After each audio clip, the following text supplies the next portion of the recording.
Beginilah kondisi banjir luapan air sungai yang melanda wilayah Kabupaten Aceh Barat sejak Senin pagi hingga Senin malam ini belum kunjung surut.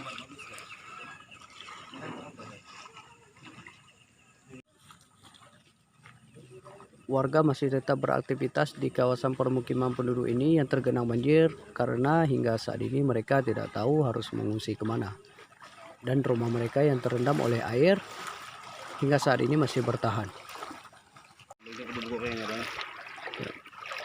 Meskipun guyuran hujan saat ini sudah reda, namun ketinggian air banjir di lokasi permukiman penduduk ini masih bervariasi 10 cm sampai 20 cm hingga masih juga ada di dalam rumah penduduk.